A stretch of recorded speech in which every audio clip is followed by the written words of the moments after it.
ناظرین، آج ہم ایسی شخصیت کی کہانی لے کر آئے ہیں جس کو تاریخ میں دہشت اور خوف کی علامت سمجھا جاتا ہے، جس کے نام کا مطلب ہی ڈٹ کر مقابلہ کرنے والا، سامنے آنے والا ہے، اور اس کا اثر واضح طور پر ان کی شخصیت میں نظر آتا ہے۔ جی ہاں ناظرین، آج ہم بات کریں گے صدام حسین کے بارے میں۔ صدام حسین نے اپنے 24 سالہ اقتدار میں انتہائی متحرک اور متنازع زندگی بسر کی۔ اقتدار میں آنے سے پہلے اور اقتدار سے معزولی کے بعد بھی صدام حسین پوری دنیا میں خبروں کا مرکز رہے۔ صدام حسین سن 1969 سے 2003 میں عراق پر امریکی قبضے تک ملک کے صدر رہے۔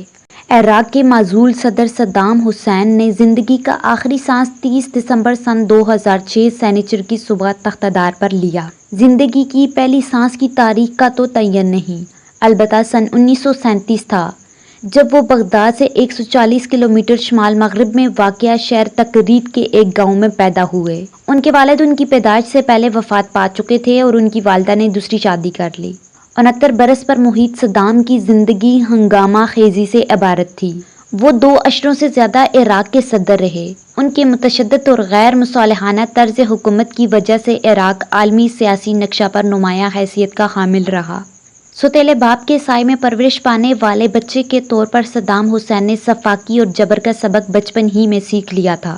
جوانی میں وہ باس پارٹی سے وابستہ ہو گئے اور 1956 میں جنرل عبدالکریم قاسم کے خلاف ایک ناکام بغاوت میں حصہ لیا۔ جس ملک کی سیاست کا وتیرہ تشدد ہو، وہاں باپ کے تشدد سے کندن بن جانے والے صدام کے لیے ترقی کرنا زیادہ مشکل نہ تھا۔ اپنے ساتھیوں کے درمیان وہ فوراً ہی ممتاز ہوتے چلے گئے۔ سن 1959 میں صدام کو عراق سے فرار ہو کر قاہرہ میں پناہ لینا پڑی۔ وہ 4 سال بعد عراق لوٹے اور باس پارٹی کے اندر تیزی سے ترقی پائی، یہاں تک کہ باس پارٹی نے سن 1968 میں عبدالرحمن محمد عارف سے اقتدار چھین لیا اور صدام حسین جنرل احمد حسن البکر کے بعد دوسرے لیڈر بن کر ابھرے۔ صدام حسین نے سن 79 میں بکر کو خاموشی کے ساتھ اقتدار سے الگ کر دیا اور خود ایک مطلق العنان حکمران بن گئے۔ انہوں نے وزارت عظمیٰ، ریولوشنری کمانڈ کونسل کے چیئرمین اور مسلح افواج کے کمانڈر ان چیف کے عہدے اپنے پاس رکھے۔ ایران میں سن 1979 میں امریکہ مخالف اسلامی انقلاب آنے کے بعد صدام حسین نے سن 80 میں ایران کے ساتھ جنگ چھیڑ دی۔ جنگ خلیج 8 سال تک جاری رہی، جس میں 10 لاکھ افراد ہلاک ہوئے۔ صدام حسین پر لگائے گئے الزامات اور جرائم کی فہرست میں مارچ سن 1988 میں حلبجہ میں 5000 کردوں کو زہریلی گیس سے ہلاک کرنا بھی شامل تھا۔ اگست سن 1990 میں صدام نے کویت پر چڑھائی کر کے اسے عراق میں شامل کرنے کا اعلان کر دیا۔ صدام حسین کے عہد میں لاکھوں کرد نقل مکانی پر مجبور ہوئے۔ امریکی فوج نے آپریشن ڈیزرٹ سٹارم کر کے جنوری 91 میں کویت پر سے عراقی قبضہ ختم کر دیا۔